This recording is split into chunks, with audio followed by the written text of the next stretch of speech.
지극히 높은 주님의 낮이 성소로 들어갑니다. 하나님의 말씀 제가 받들어 봉독해 올립니다. 예수께서 이르시되 지금 잡은 생선을 좀 가져오라 하시니 시몬 베드로가 올라가서 그물을 육지에 끌어올리니 가득히 찬 큰 물고기가 153마리라. 이같이 많으나 그물이 찢어지지 아니하였더라. 예수께서 이르시되 와서 조반을 먹으라 하시니 제자들이 주님이신 줄 아는 고로 당신이 누구냐 감히 묻는 자가 없더라. 아멘. 하나님의 말씀입니다. 우리는 지난 시간에 같은 본문의 말씀을 살펴보면서 잡은 고기를 좀 가져오라 하신 주님의 그 음성을 들으면서 이 주님의 음성이야말로 여러분과 저를 초대하시는 회복의 모습인데, 주님은 우리에게 holistic restoration, 전인적인 육신과 우리의 마음과 영혼이 한꺼번에 회복되어지는 회복을 추구하고 계실 뿐만 아니라 주님이 우리에게 베푸시는 것은 배려하는 회복, 우리를 무한하게 하지 않고 무례히 행치 아니하시며 우리들을 진실된 맛 함께 동참하며 이루어 주시는 회복인 것을 우리가 보았습니다. 정말 멋쩍어서 쭈뼛거리고 서 있는 그 제자들을 마다치 아니하시고 다시 바라보시면서 함께 먹어주신 그 예수 그리스도, 저는 오늘 성찬이 바로 그런 회복을 위하여 여러분을 다시 한번 초대하시는 그런 주님의 초대인 것으로 믿습니다. 그래서 저는 여러분과 저가 이 예배를 통해서 매일 여러분이 말씀을 묵상하실 때마다 이런 놀라운 하나님의 회복이 매일매일 여러분의 삶의 현장 속에서 체험되어 줄 수 있고 또 경험되어 줄 수 있기를 주님의 이름으로 다시 한번 축복드립니다.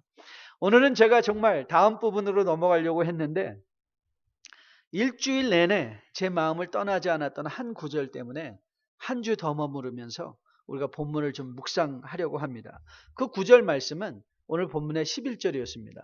여러분 11절 말씀을 보면 시몬 베드로가 올라가서 그물을 육지에 끌어올리니 가득히 찬 큰 물고기가 153마리라.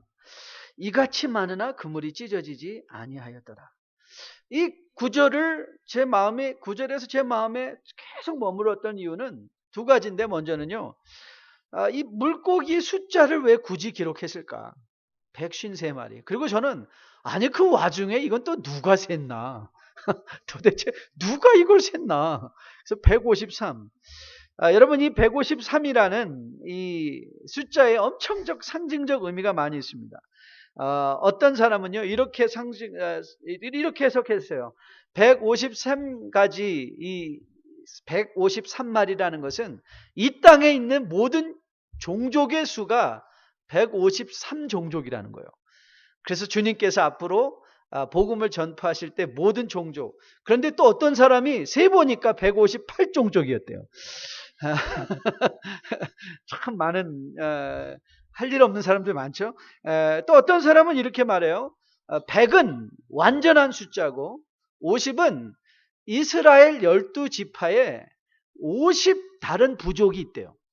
그러니까 12지파에는 50개 부족, 그리고 50 족속이라는 게 낫겠죠. 그 다음에 3은 삼일체. 또 어떤 사람은 이 153이 1서부터 17까지 1 더하기 2 더하기 3 더하기 4 해가지고 17까지 하면 153이래요. 그래서 이걸 가지고 17, 10은 10계명이고 7은 성경의 7가지 은사를, 성령의 7가지 은사를 가리킨 거다, 그렇게 말한대요. 그런데 이런 해석은요, 이제 우리가 요한계시록을 통해서 볼 텐데 이게 맞냐 틀리냐 확인할 기준이 없어요. 그러니까 누가 목소리가 크냐. 그래서 이 계시록을 이 묵상할 때 힘든 것 중에 하나가 뭐냐면 나오는 상징적인 의미들의 표상이라든가 숫자라든 것들을 이걸 어떻게 받아들여야 되느냐, 누가 아냐, 이런 데 많이 헷갈리게 돼 있어요. 여러분 이 구절과 이 숫자와 관련된 구절과 가장 많이 등장하는, 여러분들 책 읽다 보면 등장하는 스토리가 하나 있는데 그게 뭔지 아십니까? 그게 모나미 볼펜입니다. 모나미 볼펜. 여러분 모나미 볼펜 기억하세요? 모나미 볼펜. 국민 볼펜입니다. 국민 볼펜. 그런데 여러분 모나미 볼펜의 정식 이름이 뭔지 혹시 아세요? 모나미 153입니다. 한번 여러분 집에 가서 확인해 보세요. 모나미 거기에 153이라고 적혀 있어요. 아니 그럼 또 왜 모나미에는 153이 붙었나? 그 이유는요. 이 창업주 송삼석 회장이 도산 직전에 기도원에 올라가서 기도하는데 자신이 사업을 하다 보니까 잘못한 게 너무 많더라는 거예요. 자기가 주일 성소도 제대로 못했고 11조도 제대로 못했고 새벽 기도도 제대로 못했다는 것을 마음에 깊이 회개하면서 주님께서 주신 스토리가 이거래요. 153. 그래가지고 내려와서 볼펜을 만들기 시작하면서 그 볼펜에 적힌 153이 이 요한복음의 스토리의 153이었대요. 그 이후의 스토리는 여러분 잘 아시죠? 모나미 볼펜이 국민 볼펜이 되기까지 엄청나게 발전하고 성공한 것 여러분 알고 계십니다. 그래서 저는 이런 차원에서 볼 때 오늘 본문의 153 숫자는 사실 많다, 풍성하다, 풍요다 이것을 우리에게 전해주고 원하는 하나님의 축복의 차원이라고 믿습니다. 하나님께서 밤이 맞도록 수고한 제자들에게 성공을 맛보게 하셨던 것.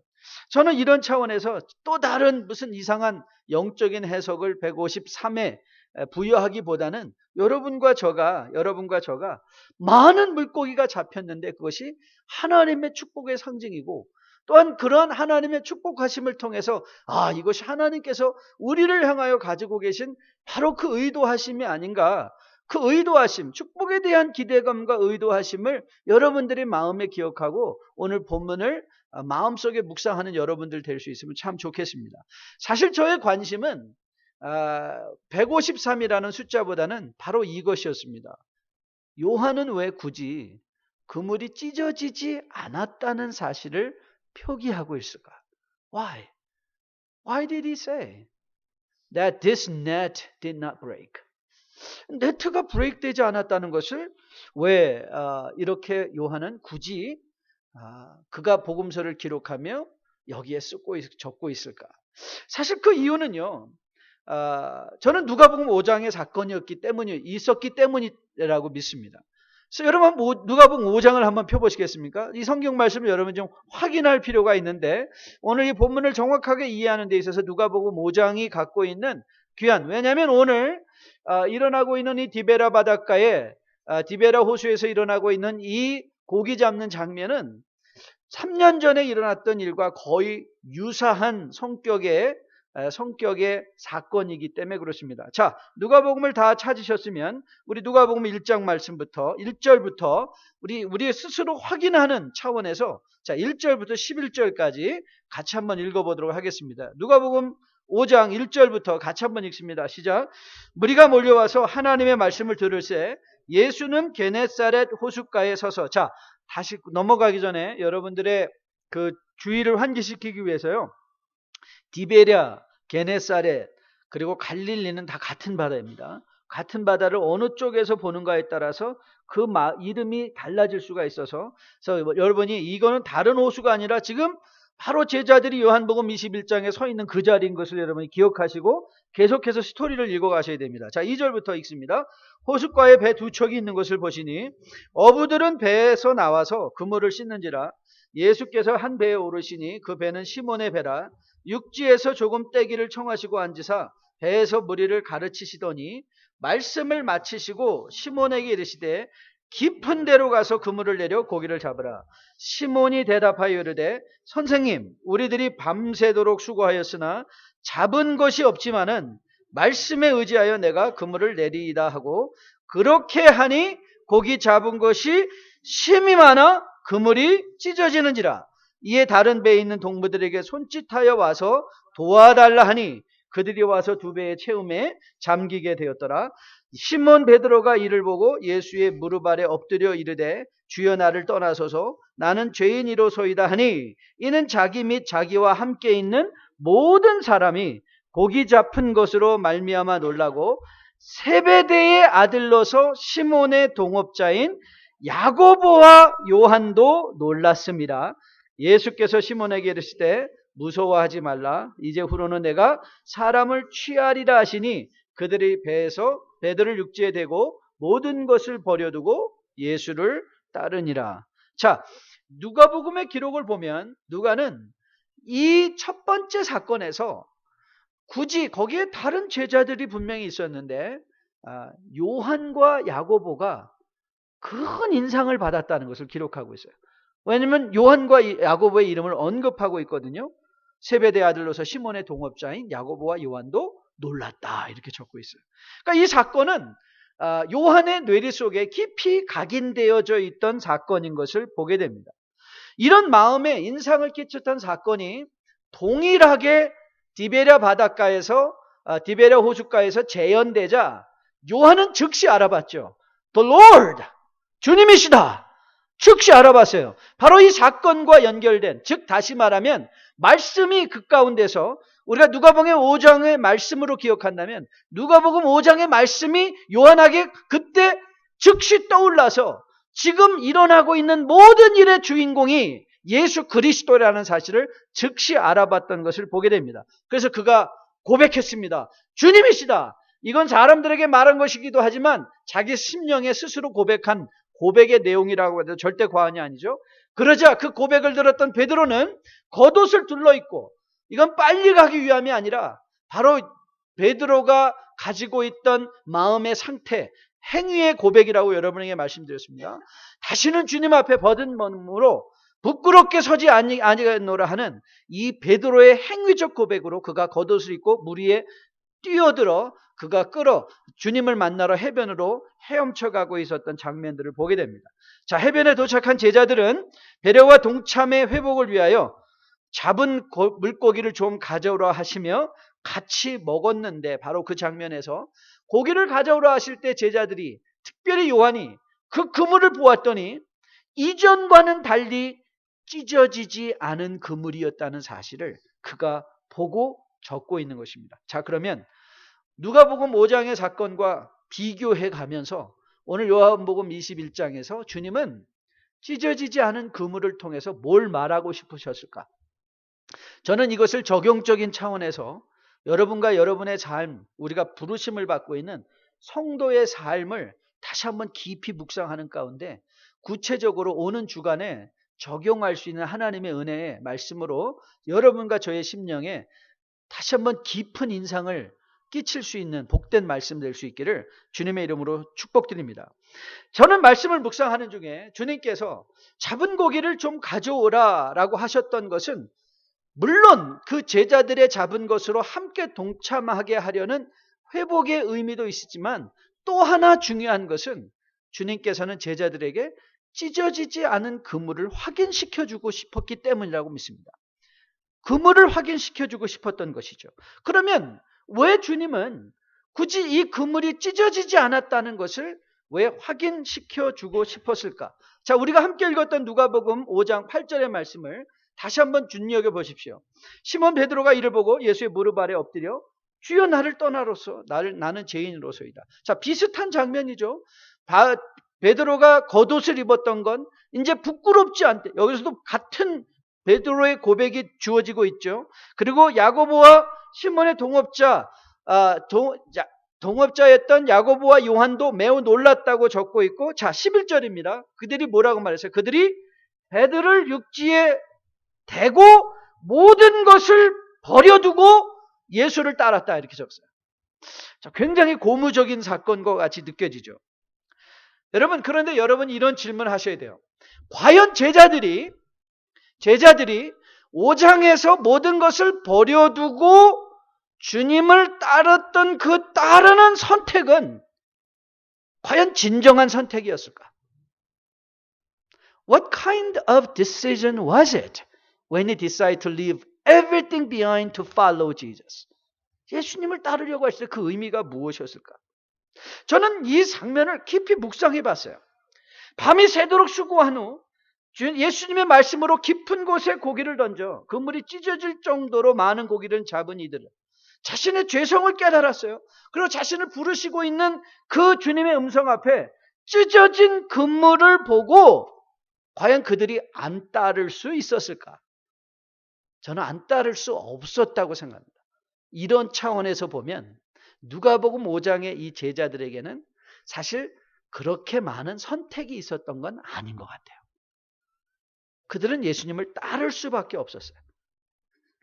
하지만 우리는 누가복음 5장 이후의 사건들의 제자들을 잘 알고 있습니다. 그들이 과연 누구를 따랐는가? 과연 그들이 정말 예수님을 따랐는가? 여러분, 예수님께서 예루살렘에 십자가에 못 박히기 위해서 가는 장면에 제자들은 무엇 때문에 싸웠죠? 무엇 때문에 싸웠습니까? 누가 하나님의 주님의 우편에 오는 킹덤에서 Who's going to be the highest, most powerful next to Jesus? 예수 다음에 누가 제일 강한? 사실 이들은요, 예수님을 따르고 있었는데 우리가 다시 한번 그들의 예수님을 따르는 제자도를 돌이켜보면 예수님을 따른 게 아니라 자기의 욕망을 따르고 있었던 것을 우리는 보게 됩니다.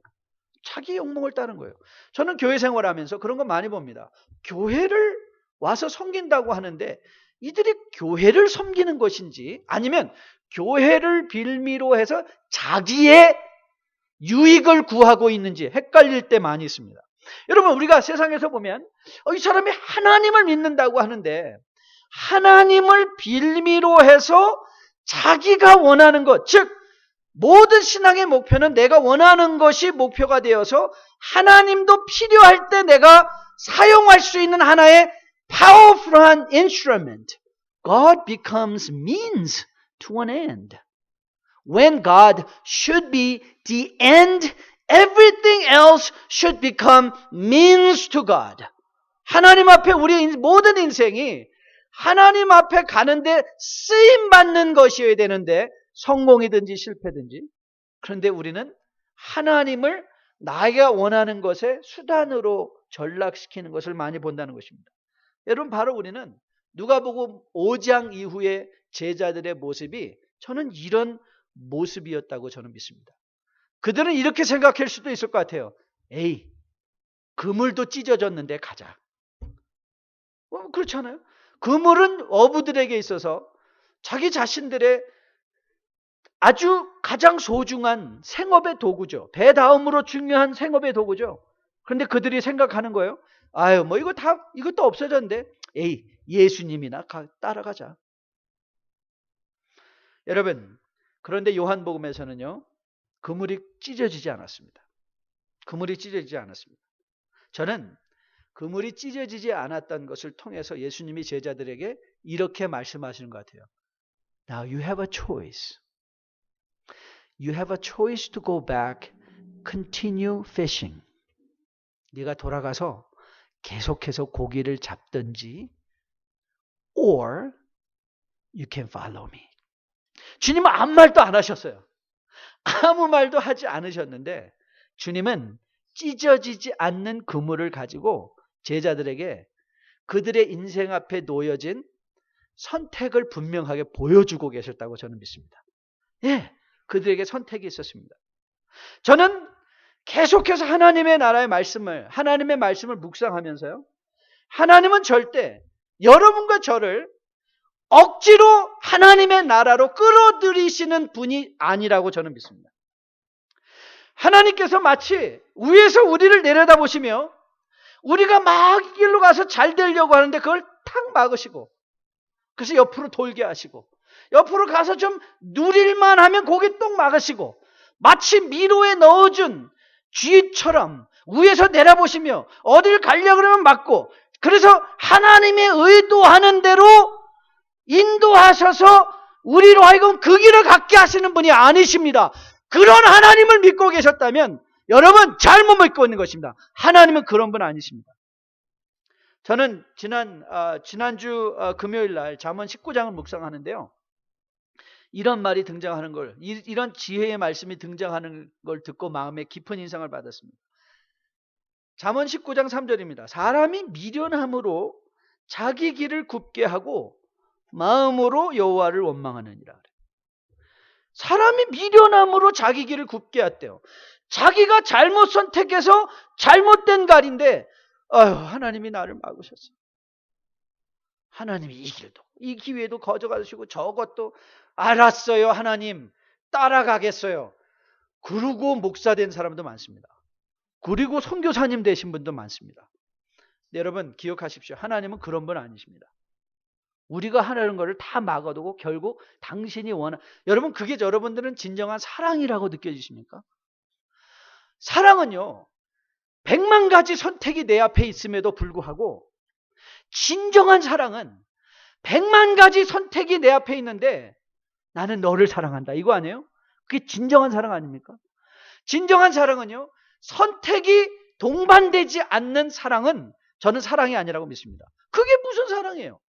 여러분 구약을 여러분이 계속 지금 읽으면서 하나님이 어떻게 하시죠? 하나님은요 계속해서 당신이 모든 걸 다 만들어버리고 우리를 순종하는 기계로 만드실 수 있는데 우리를 순종하는 기계로 만드시는 분이 아니에요. 우리를 순종할 수밖에 없는 자리까지도 몰아가지 않으세요. 하나님이 우리를 위하여 보여주신 사랑도 그런 사랑이 아니에요. 여러분 기억하시죠? 하나님 예수님께서는 어쩔 수 없이 순종하신 것이 아니에요. 예수님께는 분명한 능력의 선택권이 있었어요. 야, 내가 지금 당장 이 순간에 12영이나 더 되는 천사를 불러내요. 이 땅을 갈아엎을 수 없는 줄 아느냐? 칼을 꺼내 종의 귀를 자르며 예수님을 위해서 칼로 싸워보겠다고 했던 베드로에게 주신 예수님의 말씀이에요. He said, you know, I have a choice. I have a choice to revenge myself. I have a choice to go to the cross, die for you. 그러면서 이렇게 말해요. I choose cross. 나는 십자가를 택한다. 여러분 하나님 아버지는 우리가 모두 아직 죄인 되었을 때 아들을 보내시기로 선택하셨어요. 아, 요거 보니까 구원해 줄 말만 하네. 가 아니라 하나님은 우리를 위하여 당신이 아들을 십자가에 달려 죽게 하시는 선택을 하셨고 그 선택을 주님은 우리를 향한 사랑이라고 말씀하세요. You know, you don't have any reason for me to love you. But I still love you anyway. And you are my choice. 네가 내 선택이다. 내가 너를 선택한다. 죄인된 너를 선택한다. 이것이 하나님 아버지의 선택이었습니다. 저는 그런 하나님께서 우리에게 다른 사랑을 요구하실 거라고 저는 믿지 않습니다. 하나님은 우리에게도 같은 사랑을 요구하신다고 믿어요. 어쩔 수 없는 사랑이 아니라 우리가 다 내치고 정말 하나님 앞에 우리 앞에 정말 좋은 선택들이 있음에도 불구하고 세상에서 나를 아무리 재미있게 하고 세상에서 나를 아무리 즐겁게 할 수 있는 모든 선택이 내 앞에 있지만 God, I love you so much. I want to follow you. 저는 하나님께서 그 고백을 가장 좋아하실 것 같아요. 그 고백을. 저는 여러분과 저가 그렇게 우리의 인생 중에 결단을 내려야 될 것 같아요. 하나님께서 뭐 내가 가시는 길을 다 막고 나를 이길로 그런 생각은 그런 피해의식은 다 내려놓으시고요. 오늘 이 시간 바로 이 자리에서 주님이 나에게 사랑의 결단을 저는 요구하고 계신 것이 있다고 믿어요. I know God want something from you right here, right at this moment. That requires your decision. 여러분의 선택, 여러분의 결정. 하나님, 제가 세상에서 이 수만 가지의 선택의 권리가 있지만 그러나 내 선택은 오직 하나님이십니다. 오직 예수님이십니다. 오직 성령에 의지해서 주님을 따라가겠습니다. 전 여러분과 저 안에 찢어지지 않은 그물을 보며 그 결단을 함께 내릴 수 있는 여러분과 저 될 수 있기를 주님의 이름으로 축복드립니다. 오늘도 여러분의 인생을 향하여 손을 들며 청하고 계신 이 주님의 음성을 들어보십시오. 저는 두 번째로 이 찢어지지 않은 그물이 바로 예수 그리스도께서 여러분의 인생을 펼쳐갈 인생을 단면적으로 보여주는 것이라고 저는 믿습니다. 단면적으로 보여주시는 거예요. What kind? 우리가 하나님을 선택하고 나갈 때 우리에게 주어지는 하나님의 은혜가 뭔가? 여러분 옛 어른들이 이런 말씀하시죠. 공수래 공수거야. 공수래가 뭐예요? 빈손으로 와서 공수거, 빈손으로 가는 게 인생이다 이렇게 말씀해요. 이런 차원에서 보면요. 우리 인생은 찢어진 그물입니다. 찢어진 그물이에요. 저는 여러분에게 수차례 간증하면서 저는 죽은 사람이 일어나서 나 저것도 가져가고 이것도 가져가고 이것도 가져가고 싶어요. 그런 사람은 아무도 못 봤어요. 이런 사람에 관련된 죽음에 관한 많은 저는 관심이 있으니까 이런 유언은 읽어본 적이 있습니다. 이런 유선을 읽어본 적이 있습니다. 평생에 이 사람의 꿈은 스포츠카를 타는 거였었는데 그래서 콜벳이 이 사람의 인생의 꿈이었어요. 그런데 이 사람이 죽기 얼마 전에 정말 이 콜벳을 살 수 있었어요. 그래서 콜벳을 샀어요. 근데 덜컥 병이 들어서 이 콜벳을 끌어보지도 못한 거예요. 그래서 유언장에 이렇게 썼습니다. 나를 이 차에 앉혀서 차와 함께 묻어주세요 그랬어요. 그래서 그 사람이 그 차를 탔을까요? 여러분 우리 인생은요 찢어진 그물입니다. 아무리 모아보십시오. 아무리 채워보십시오. 그 중에 얼마를 여러분이 영원으로 가져갈 수 있다고 생각하세요? 우리 인생은 영원으로 가져갈 것 아무것도 없습니다. 그런데 주님은 이렇게 말씀하세요. 부활하신 주님과 함께 살아가는 인생의 목표를 보여주세요. 부활하신 주님과 살아가는 우리의 인생은요 찢어진 그물이 아닙니다. 찢어지지 않는 그물입니다. 여러분이 이 땅에서 왜 영적인 일에 정말 주님의 나라에 비전을 가지고 그 일에 동참해야 되는가? 여러분 우리가 이 땅에서 우리의 육체의 수고로 세워놓은 것 아무것도 가져갈 것이 없지만 영적으로 행한 일들은 가져갈 수 있고 그것을 주님 앞에 거룩한 산제물로 벗어 내려놓을 수 있습니다. 우리의 면류관, 주님께서 우리에게 주시겠노라고 한 면류관, 그 면류관이 뭐예요? 데살로니가 전서에서 너희는 우리의 자랑이요 우리의 면류관이 아니냐. 우리가 이 땅에서 왜 사람을 섬기는가? 그 섬긴 사람이 우리의 인생의 면류관이 되어 하나님 앞에까지 가져갈 수 있게 되는 거예요. 그러니까 여러분이 이 땅에서 유일하게 가져갈 수 있는 여러분의 인생에 찢어지지 않는 그물이 되어 하나님께 가져갈 수 있게 하는 것, 저는 그것이 영적인 면류관이라고 믿습니다. 그것을 위해서 일하시는 여러분과 저 될 수 있기를 주님의 이름으로 축복드립니다. 찢어져 채워지지 않은 것이 아니라 채워질 수 있는 것을 위해서 일하십시오.